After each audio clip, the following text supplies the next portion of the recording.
My name is Ozias Trimbath, and for 9 years I worked as a stationary engineer at Beauchamp Whitfield Memorial, a 13-story teaching hospital wedged between a freeway overpass and the river district of a city I won't name because some of the people who survived still live there and don't want to be found. I worked the second shift, 3 to 11, in the basement plant. I knew the boilers, the chillers, the medical gas manifolds, the emergency generator transfer scheme, and most importantly, I knew the steam tunnels, because once a week I walked them with a flashlight and a clipboard, checking trap discharge and insulation rot. That last part is what saved my life. Some of it. I want to tell this the way it actually happened, not the way I've heard it told back to me at kitchen tables by people who weren't there. The truth is messier. The truth includes the fact that I left a man behind who was still alive, and the fact that I'm not sure I would do it differently if I had the chance to redo it. It was a Tuesday in late September, warm enough that the chillers were still cycling. I came in at 2:45 through the loading dock the way I always did, swiped my badge, and went down the stairs to the plant office. Pickering was finishing up the day shift. He was a heavy man with a white mustache who'd been at Beauchamp Whitfield since before I was born. And he did the log entries in pencil because he didn't trust the computer system to save them. He pushed the clipboard at me without looking up. "Number 2 boiler's pulling on the makeup water harder than it ought to," he muttered. "Either we got a leak in a return somewhere, or one of the trap stations on the south run is blowing through." I marked it. I checked. He'd circled the south run in his careful old man handwriting. "I'll walk it," I told him. "Walk it tomorrow," he answered, pulling on his jacket. "Tonight you got something else.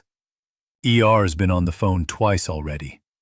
They're saying they got a smell in the back triage hall, some kind of sewer gas thing, and they want it gone before the night admits start. I told Yarbrough you'd come up." Yarbrough was the facilities manager, a thin, nervous man who treated every minor complaint like a federal investigation. I didn't argue. I signed the log, took the radio, and went up to the ER through the service corridor. The smell wasn't sewer gas. I knew that as soon as I stepped through the double doors into the back of the trauma side. Sewer gas is hydrogen sulfide, sharp and rotten in a particular way you learn to recognize. This was something else. It was meteor. It was the kind of smell that sits at the back of your throat and makes you swallow without wanting to. There was a cleaning cart parked against the wall, and the housekeeper, a woman named Iola, was standing next to it with her arms folded, refusing to push it any further down the hallway. "It's coming from Bay 6, she told me. "I'm not going down there.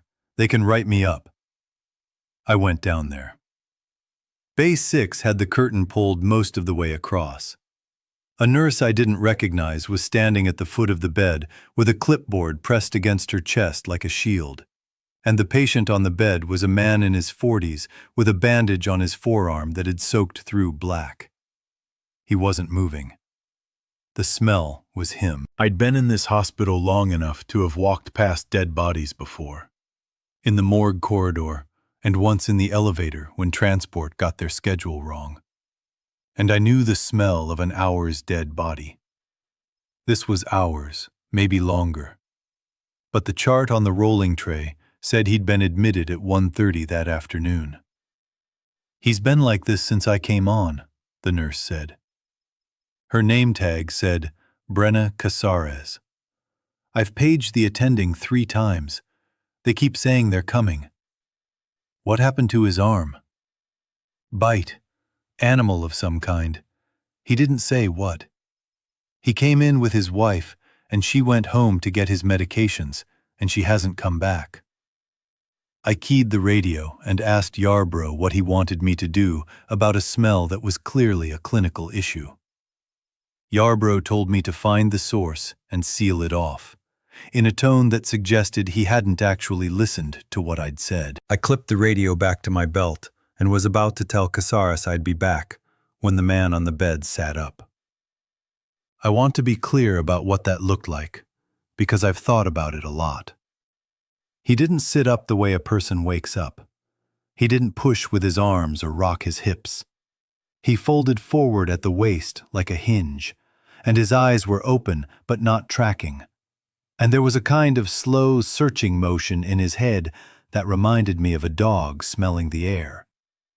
His skin was the color of wet cement. The bandage on his arm had stopped soaking because there was nothing left to soak. Casares made a small sound.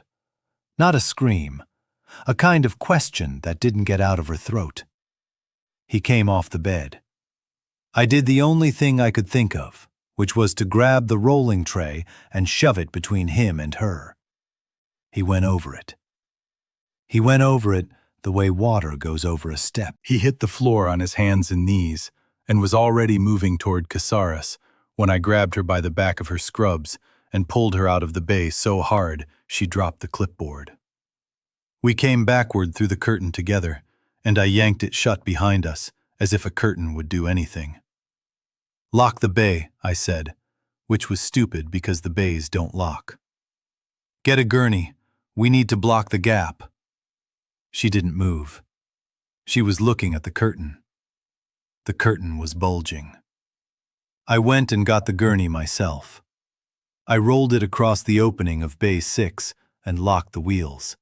And the man hit it from the other side, and the gurney moved a foot before the wheels caught. He kept hitting it. Steady, mechanical, no rhythm a person would have. Down the hall in Bay 9, somebody screamed. Then somebody screamed in the waiting room, behind the inner doors. Then a third scream, somewhere above us, on the second floor probably, carried down through the ventilation. I keyed the radio. "Pickering," I said, even though Pickering had gone home. "I need you back here." It was Yarborough who answered. He sounded annoyed. Then he sounded confused, because behind his voice I could hear shouting, and then his transmission cut off mid-word, which on our radios means someone took their finger off the button mid-sentence, which doesn't happen unless they were interrupted. I want to skip ahead now, because the next 40 minutes were a kind of noise I don't have good language for, and because the part that matters, the part I came here to tell, happened underground. By a little after 4, the ER was lost. I don't say that for drama. I mean that the trauma side, the medical side, the ambulance bay, and the central waiting room were all under the control of whatever the bitten man had become and whatever the people he reached had become after him. Security tried to lock down the inner ER doors and managed it on the medical side, but not on the trauma side, because the magnetic locks on the trauma side were on a circuit that required staff badges, and the badges of 3 of the people inside had been taken by people who were no longer using badges. By 4:15, the second-floor med-surg was reporting cases. By 4:30, the radio chatter from the upper floors had become the kind of overlapping panic where nobody was really listening to anyone else. I was still in the back hallway, behind the trauma side, pressed against a supply alcove with Casares and a respiratory therapist named Doven Kreutzer, who had come down from the 3rd floor looking for a working phone because the hospital VoIP system had started dropping calls. Doven was maybe 26, lanky, with a gauze tape mustache he'd grown for a charity drive and never shaved off. He had the kind of hands that didn't stop moving, even when there was nothing to do with them. Right now they were folding and unfolding a paper face mask he'd taken out of his pocket. "We can't go up," he was saying. I came down through the east stairwell, and there were people on the 2nd floor landing, and they weren't coming down to help me. You understand? "Out the loading dock," I said. "There's a crowd at the loading dock," he answered. I saw it from the 3rd floor window before I left. It's not just hospital. It's people from the street. Whatever this is, it's not just in here. Casares hadn't said anything in 10 minutes.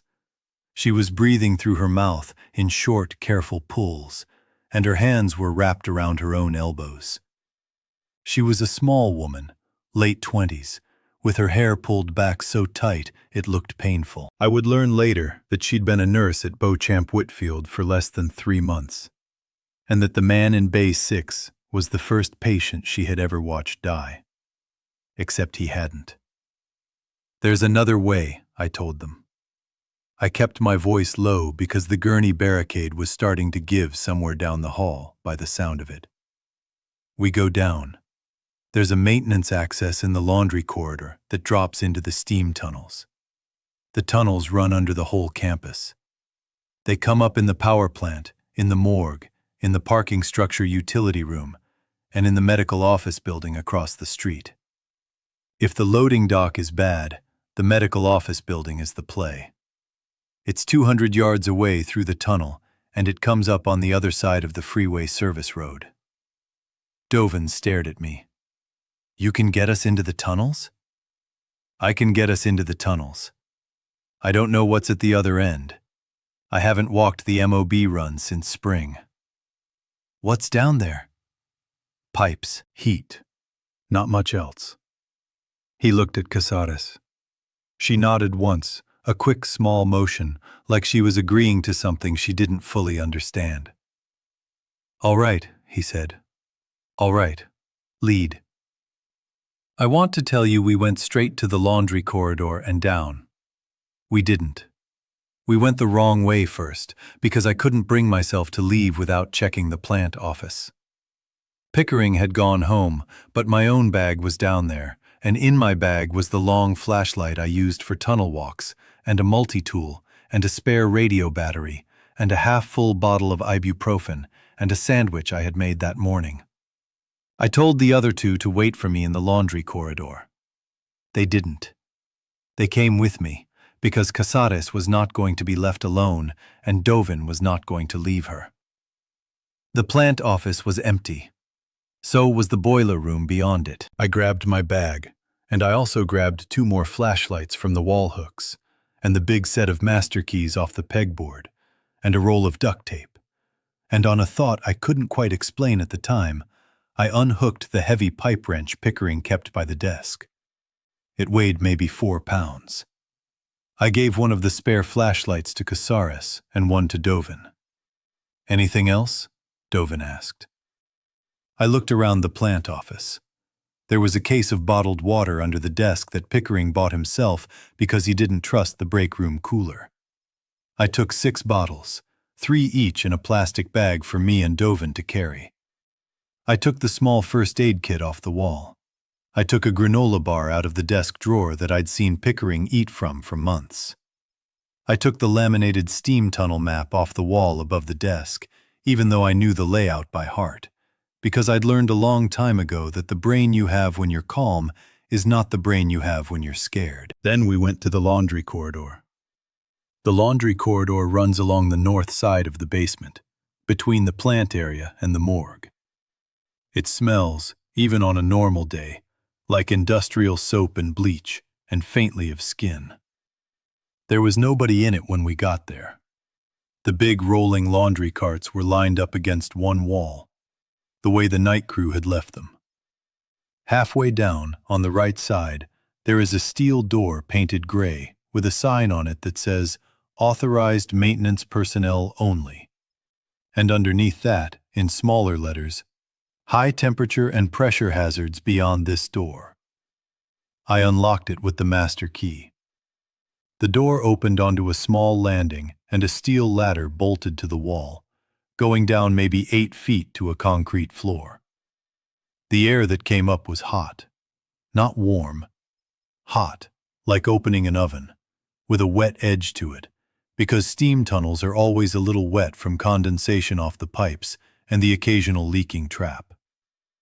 "Oh," Dovin said quietly. "Oh, that's not great." "It's worse further in," I told him. "You'll sweat through your scrubs in 20 minutes. Drink when I tell you to drink. Don't drink before." I went down first. I stood at the bottom and shone my light up so they could see the rungs.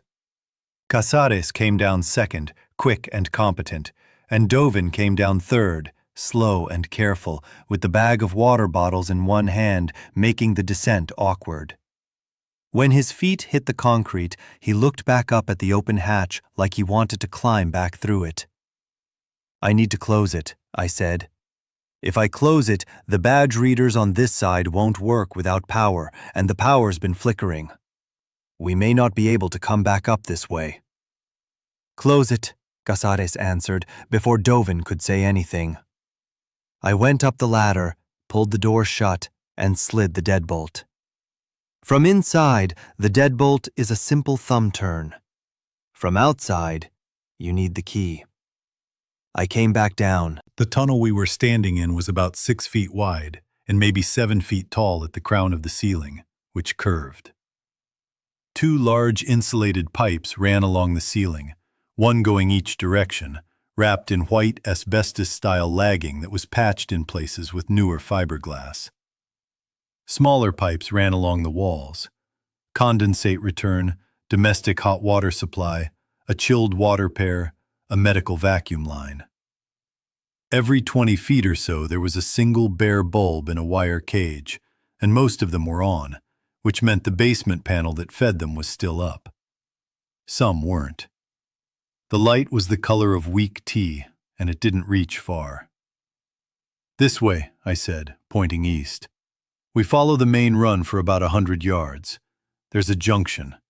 We go right at the junction, and that takes us under the parking structure. After that, there's a longer run with a slight grade up toward the medical office building. The whole thing is maybe 7-8 minutes of walking if nothing's in the way." "What would be in the way?" Dovin asked. "Old supplies? A pallet someone forgot? A trap that's blowing? If a trap is blowing, it'll sound like a tea kettle, and you'll feel it on your face." We started walking. I want to describe the heat properly, because if you haven't been in a working steam tunnel, you don't really understand it.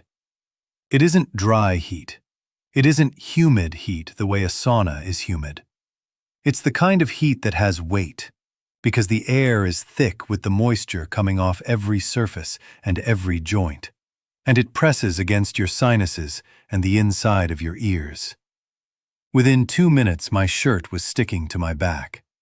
Within 5, Casares had pulled the elastic out of her hair because her scalp was sweating. Dovin had stopped folding the paper mask and shoved it back in his pocket, and he was breathing through his mouth in a way I didn't like, because mouth breathing in a steam tunnel dries you out fast. "Slow breaths through your nose," I told him. "I know it feels like there's not enough air. There's enough air. Your body's panicking. Slow it down." He nodded, but he didn't slow down. We hit the junction at what I figured was the right distance. There were 2 bulbs out at the junction itself, which meant we had to use the flashlights for the first time. The tunnel branched 3 ways. Right, toward the parking structure and the medical office building. Left, toward the morgue and the loading dock chiller plant.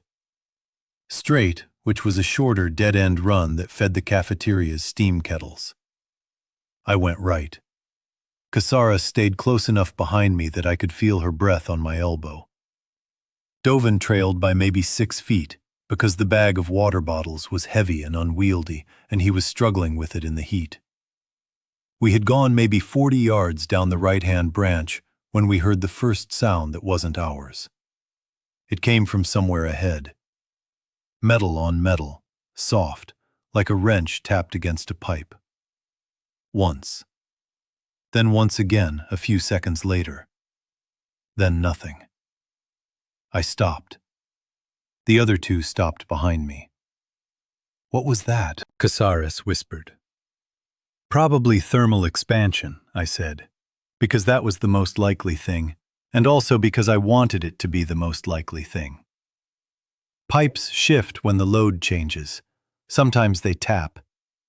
And not probably? Not probably. Somebody else is down here. We listened. For maybe a full minute we didn't move. The only sound was the steady hiss of the pipes overhead and the sound of our own breathing and, far away and faint, what might have been a voice, or might have been a trap discharging through a vent. Then the metal on metal again. 3 taps this time, evenly spaced. "That's a person," Dovin murmured. "That's somebody signaling." "Or somebody hitting a pipe with their head," I answered, which was a stupid thing to say, but I didn't know that yet. I called out. I cupped my hands around my mouth and called out, "Hello? This is plant maintenance. Anyone down here?" The taps stopped. A voice came back, distorted and echoing the way voices echo in those tunnels, the consonants smearing into the curve of the ceiling and the pipes. "Down here. Service room. The door's stuck. Please." I knew which service room. There's only one on that branch, about 60 feet further along, where a feeder pipe comes up out of the floor and the building automation system has a sub-panel. The room is about 8 feet square, with a metal door that opens outward into the tunnel. The door is supposed to be on a stop, so it doesn't open more than 90 degrees, because the tunnel isn't wide enough for it to swing further. If somebody had pulled it shut from the inside, the latch could stick. It had stuck on me before. We went forward. The voice called out again, closer now, and I could hear it was a man's voice, older, with the kind of strain that comes from talking through dehydration. When my flashlight beam caught the door, I could see the issue. The door was shut, and somebody on the inside was pushing on it, without enough force to pop the latch, because the latch had swelled in the heat and needed a real shove. I grabbed the handle and yanked. The man on the other side stumbled out. He was in a hospital gown, ankle length, with a yellow plastic bracelet on his wrist, and bare feet that were filthy from the tunnel floor. His hair was white and thin. He was maybe 70. He was clutching a plastic IV bag of saline against his chest like it was a baby, and the IV line trailed from it down to a port in his left arm that was no longer connected to anything, just dripping clear fluid onto the concrete. "They came in through the window," he said. He wasn't looking at me. He was looking past me into the dark of the tunnel behind us. "3rd floor. They came in through the window." "Sir," Casara said, stepping past me. Her nurse voice had come back. It was startling how fast it came back. "Sir, what's your name? Are you hurt? Were you bitten?" He looked at her like he was trying to remember what a person was. "Stannard," he said finally. "Hollis Stannard, room 319. They came in through the window." "Mr. Stannard, were you bitten?" He looked down at himself slowly, as if he hadn't checked recently. "No," he said. "No, I don't think so. I went down the stairs. I went down all the stairs. There was a door. I went through the door." The math on this was already not adding up. The patient stairwells don't connect to the steam tunnels. The only doors into the steam tunnels from above are in the plant area, the morgue, the laundry corridor we'd used, and a single maintenance hatch in the sub-basement of the parking structure. He couldn't have come in through any of those without a key. Then I looked at the service room behind him and saw the floor grate. In the back corner of the service room, there's a grate set in the concrete floor that drops about 4 feet into a sub-vault where the chilled water risers tee off. The grate is heavy cast iron, and it usually takes 2 people to lift. It was up. It was leaning against the wall. Hollis Stannard had not lifted that grate. Somebody had. "Mr. Stannard," I said, "did you come up through there?" He nodded. "Was anyone with you?" He started to cry. It was a quiet, exhausted crying, with no real movement in his face. The tears just came. "There was a man," he said. "He helped me down from the stairwell. He put me through the window.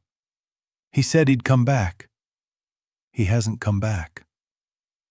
Dovin had set the bag of water bottles on the floor and was crouched next to it, breathing hard through his mouth. He looked up at me. "We can't take him with us." "Dovin," Casares snapped. "I'm not saying we leave him. I'm saying we can't take him through to the MOB. Look at him. He's barefoot. He's 70. He's already half gone. We get him to a place we can leave him safely, and we come back." "There is no coming back," she answered. "We close that door behind us. We don't come back." "Then what do you want to do?" "I want to take him." "He won't make it." "You don't know that." "I do know that. I work with respiratory patients. He's wheezing already, and we haven't moved 100 feet. He won't make it through the long run." I let them argue. I knelt down in front of Stannard and looked at his eyes and his lips and the color of his nail beds. Dovin was right, and Casares was right. He was dehydrated and shocked, and probably had heart history, given the IV bag. But he wasn't bitten, and he was conscious, and he had walked at least part of the way here on his own. The honest answer was that he had maybe a 60% chance of making the medical office building if we went slowly. And if we went slowly, the odds of something else going wrong went up. "Mr. Stannard," I said, "I'm going to give you some water. Just a sip. Then I'm going to ask you to walk with us. It's not far. We'll go slow. Can you do that?" He nodded. I gave him a sip from one of the bottles.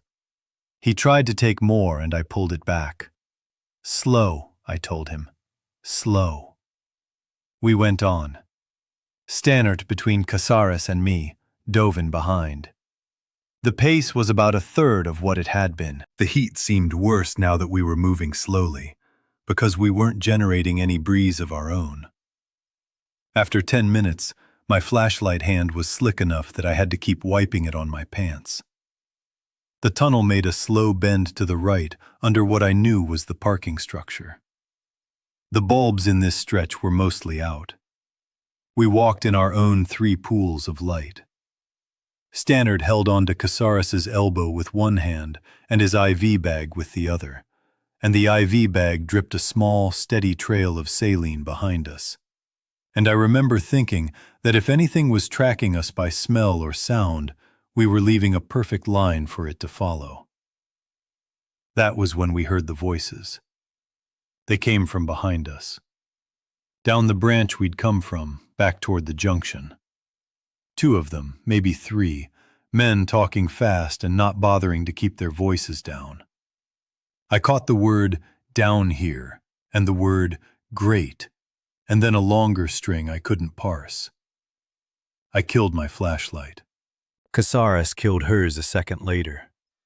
Dovin, fumbling, took an extra 2 seconds, and in those 2 seconds, I saw what was at the junction behind us. 3 flashlights, jumping the way flashlights jump when people are walking fast. One of them swept the curve of the ceiling and threw a brief, distorted shadow of a man with something long in his hand. "Off!" I hissed. "Off!" Dovin's light went off. We stood in the dark. "Who is it?" Casares whispered, almost into my ear. "I don't know. Could be hospital security. Could be. Could be people who came up through that grate after Mr. Stannard. Could be." The voices came closer. I could make out more now. They were arguing about which way to go at the junction. One of them, the loudest, wanted to go straight, toward the cafeteria run, because he said the cafeteria was where the food was. Another one said the food was upstairs, and what they needed was a way out that wasn't crawling. The third one didn't say much, but when he did it was short and quiet, and the other 2 stopped talking when he spoke. They went straight. We waited until the sound of them was small, and then smaller, and then gone. And even then, I waited another minute before I turned my light back on. When I did, the first thing it caught was Stannard's face, white and slack, his eyes closed. For a moment, I thought he was dead on his feet. Then he opened his eyes and looked at me and said, "I know that voice." "Which one?" "The quiet one. He works in the kitchen. He was the one who put me through the window." Casares and Dovin both looked at him. "He's the one who helped you?" she asked. "He's the one who put me through the window," Stannard repeated. "He told me to wait in the room. He said he was coming back. He didn't come back. And now he's down here with 2 other men, and they have those long things." "Pipes," I said. "They have pipes. Probably off the rack at the loading dock." "Why would 3 men with pipes be down here?" Dovin asked. I didn't answer because the answer was that there were a lot of reasons 3 men with pipes might be down here in the middle of an outbreak, when the upstairs of the hospital was full of people who couldn't defend themselves, and full of pharmacy carts, and full of the kind of supplies that would be valuable in whatever came next. None of those reasons were good for us. We kept moving. The grade of the tunnel started to lift gently, the way I remembered, as we passed under the parking structure and headed toward the medical office building.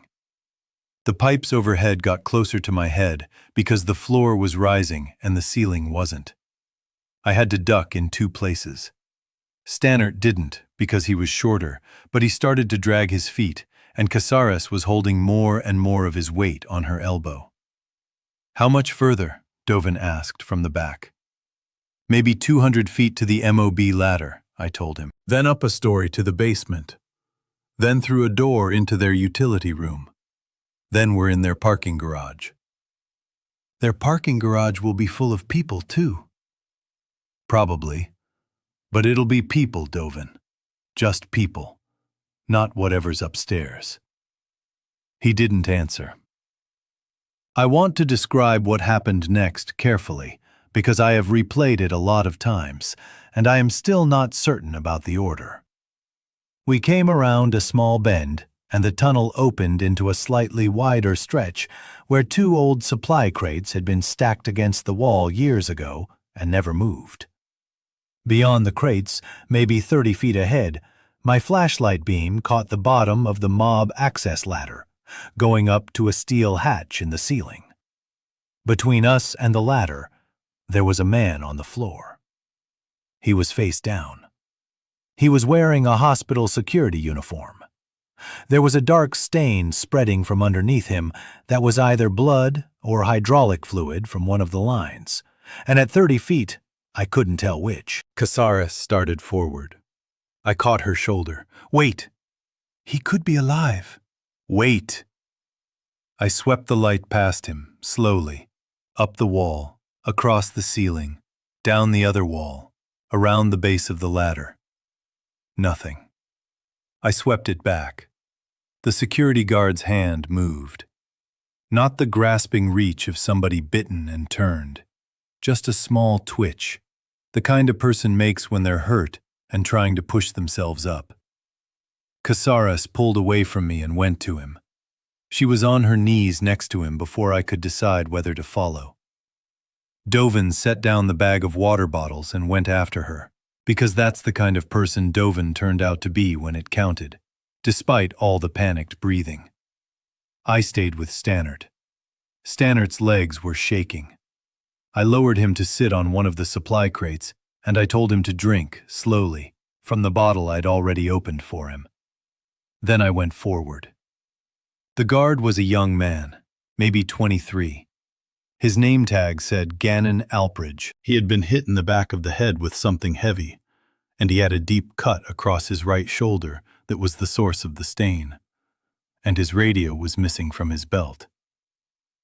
"Gannon," Casares was saying, her hand on the side of his face. "Gannon, can you hear me?" He could. His eyes opened. He focused on her with effort. "3 of them," he said. His voice was almost gone. "Came up the grate. Took my keys." "What keys?" "All of them. Master ring, pharmacy, storage, all of them." Dovin and I looked at each other. The pharmacy. Of course, the pharmacy. The pharmacy on the second floor was a locked room behind a locked door behind a locked corridor. But if you had a security master ring, you could walk through every layer of that without breaking a thing. And the pharmacy had everything. Opioids, benzodiazepines, stimulants, the whole stockroom. In whatever world was about to exist, those were currency. "How long ago?" I asked Gannon. "Don't know. 20 minutes?" They were going to the cafeteria run. Said something about coming back this way to get out through the mob. "They're coming back?" Said so. I stood up and looked at the ladder. Then I looked back down the tunnel the way we'd come. Then I looked at Gannon. "Can you stand?" Casares asked him. "I think so. Slow." "We need to get him up the ladder," she said to me. "Brenna," Dovin started. He used her first name. I hadn't heard anyone use her first name yet. "Brenna, listen to me. They're coming back this way. If they come back and find us at the ladder, we're going to be on the ladder with our hands full, and they're going to be on the floor with pipes. We need to go up, and we need to go up now, and we can't take all of them." "All of them," she repeated. "Stannert, Gannon, and us. That's 5. The hatch at the top opens into a utility closet that's maybe 4 by 6. We can't all be on that ladder at once. And we can't move 2 people who can barely walk fast enough to clear it before 3 armed men come around that bend." "So what are you saying?" He didn't answer her. He looked at me. I want to tell you I had a clean answer. I didn't. What I had was a calculation, and the calculation was this. If we tried to take both Stannert and Gannon up the ladder, we would all still be on the ladder when the 3 men came back, because Stannert couldn't climb without help, and Gannon was bleeding from a shoulder wound and probably had a concussion. If we left both of them, we could be up and through the hatch in 2 minutes, and we could lock it from above. If we took one and left one, the math depended on which one and how fast. Gannon was 23. He was strong. He was bleeding, but the bleeding had slowed. With one of us under his good arm, he could probably climb. Stannert was 70, and dehydrated, and barefoot, and could not climb a ladder on his own, and could not be carried up one by any of us alone. I didn't say any of this out loud. I didn't have to. "No," Casares said. "Brenna." "No, we are not leaving him. Brenna, listen, we are not leaving him. He has a name. He told us his name. He is a person. We are not leaving him to be killed by 3 men with pipes because we did the math and decided it was inconvenient to take him with us." Dovin closed his eyes for a second. When he opened them, he looked at me again. "Ozias," he said, "you make the call." I want to be honest about what happened in my head in that moment, because it's the part I think about when I can't sleep. What happened in my head was that I added up the time it would take to get Stannert up the ladder with 2 of us assisting, and I added up the time it would take to get Gannon up with 1 of us assisting. And I realized that if we did both simultaneously, one ahead of the other, we could maybe, just maybe, clear the ladder before the 3 men came around the bend. The bottleneck wasn't people.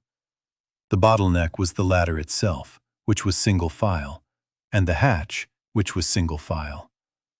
If we did it as a relay, fast, with the strongest person going up first and pulling, we could do it. But it would only work if everyone moved exactly when they were told to move. And Stannert was slow. And Gannon was hurt. And Dovin was already past his physical limit. "We try," I said. "All 5. Dovin goes first. He gets the hatch open, gets through, and turns to pull.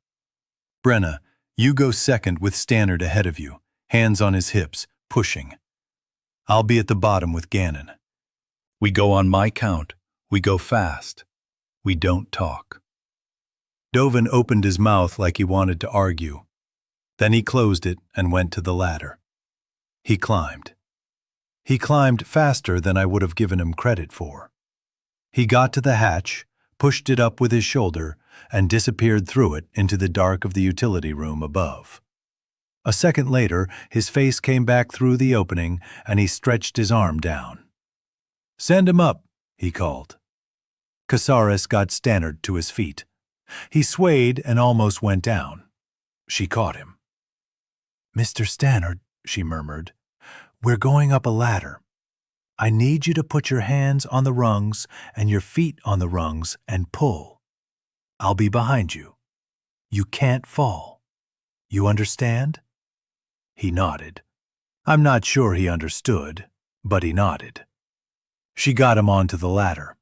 He went up the first rung, the second, the third, slow as molasses.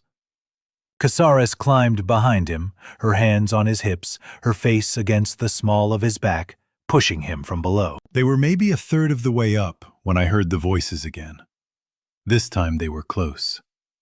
"Told you the mob way is faster. The loading dock is a shit show. We go through the mob and we're out by the freeway. Nobody's even—" The light came around the bend. I had Gannon on his feet by then.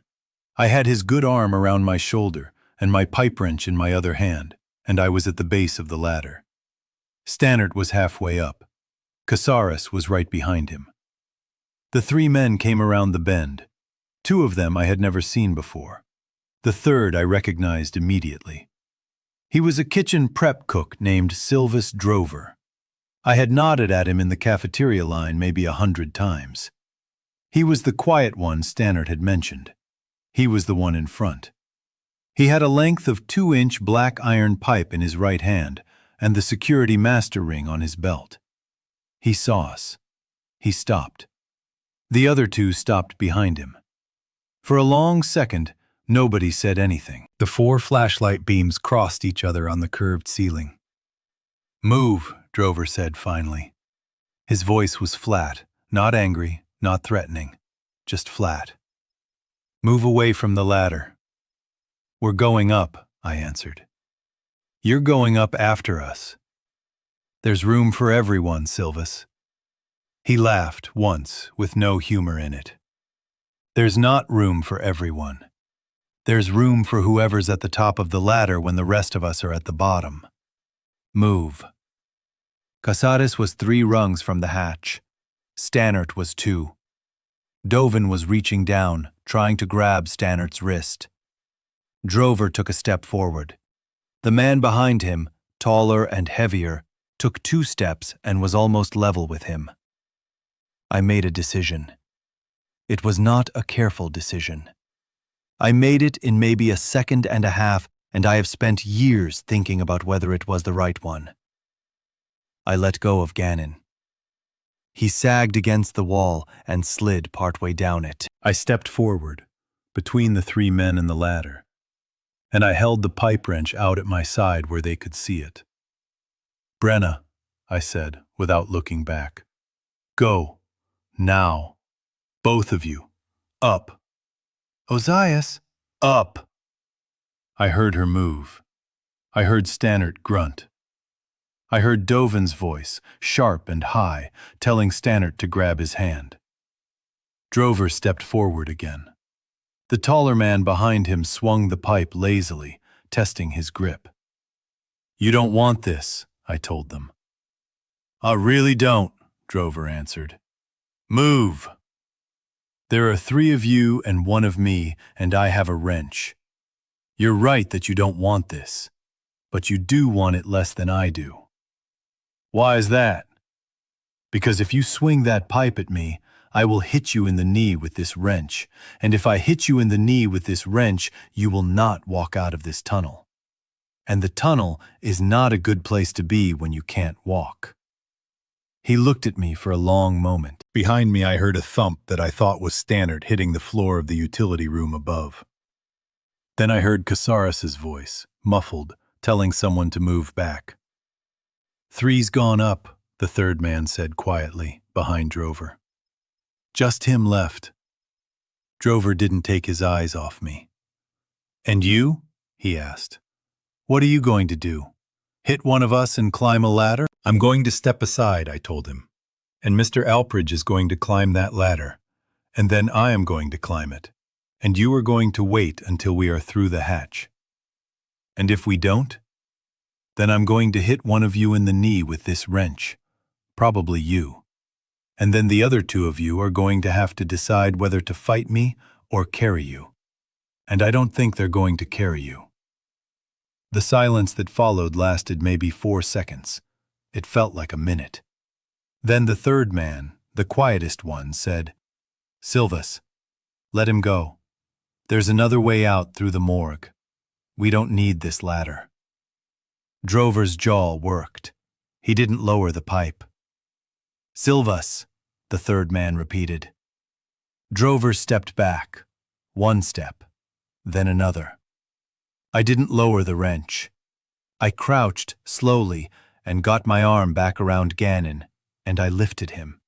And I walked him backward to the ladder. He got his good hand on a rung. He looked at me. I can climb, he whispered.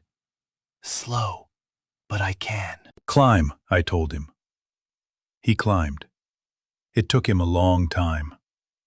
Drover and the other two watched, and I watched them, and the wrench got heavier in my hand the longer I held it out. When Gannon was halfway up, Dovin's hand closed on his wrist and pulled, and the last few rungs went faster than the first ones. Up, Ozias, Dovin called down. I went up. I went up backward, 1 rung at a time, with the wrench still in my hand and my eyes still on Drover. He didn't move.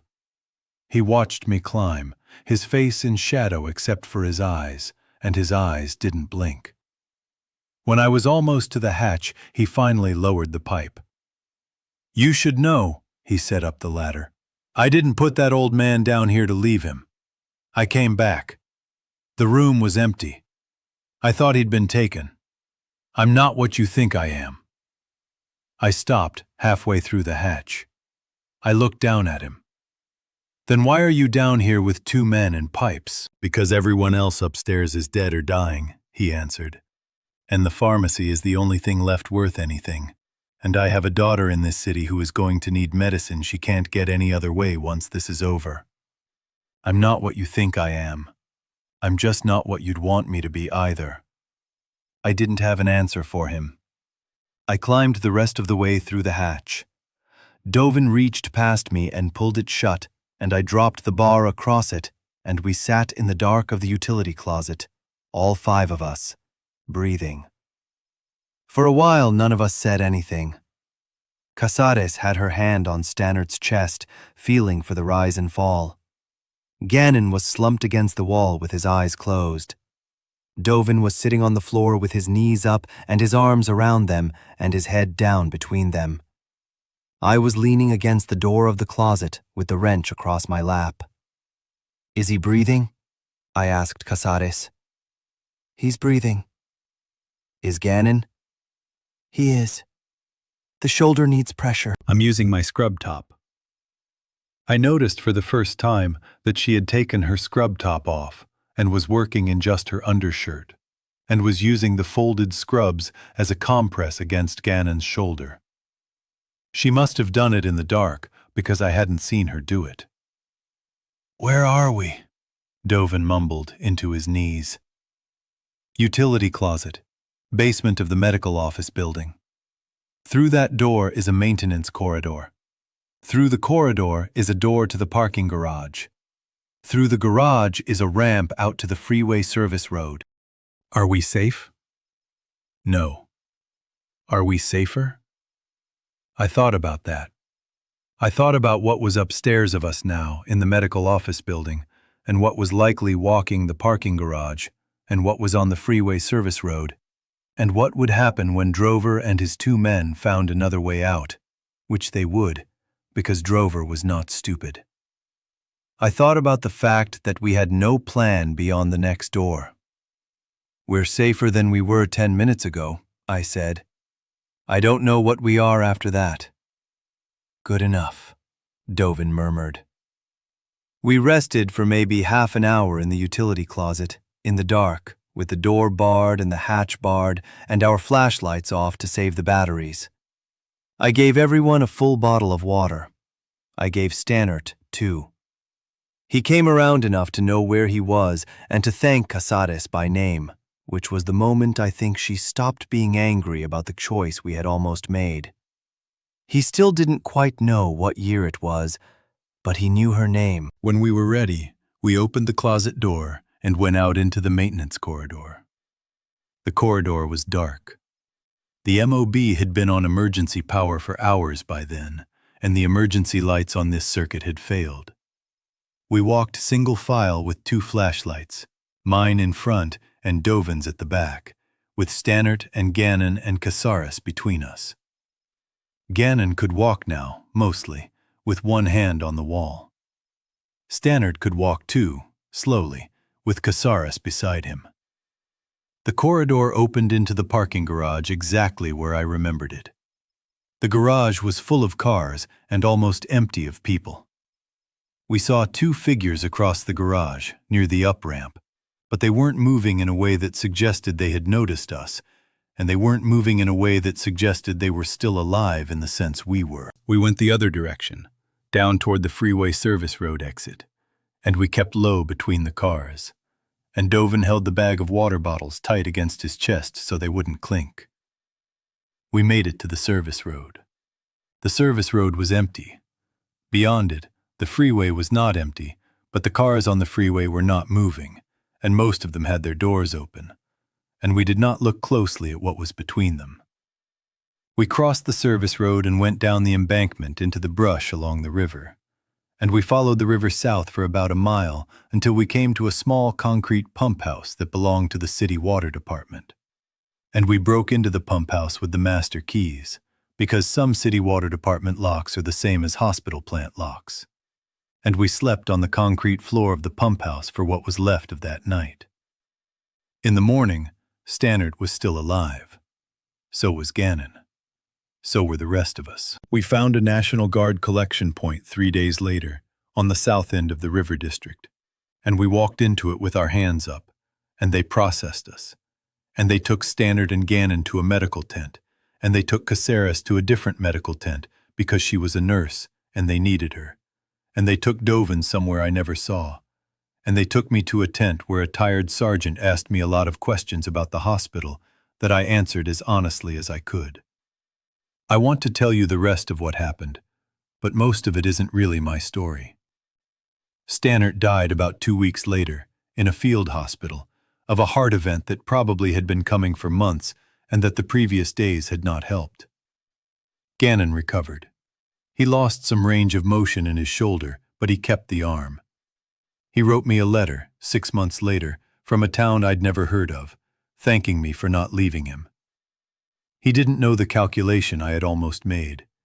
He didn't need to. Casares I saw twice more, both times in the months after, both times briefly. She was working in the field hospital system, and she was very tired and very competent.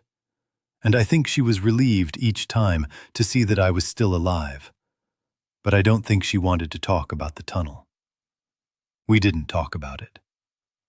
Dovin I never saw again. I have asked. The records from that period are bad. I know he made it out of the collection point because someone there saw him board a transport.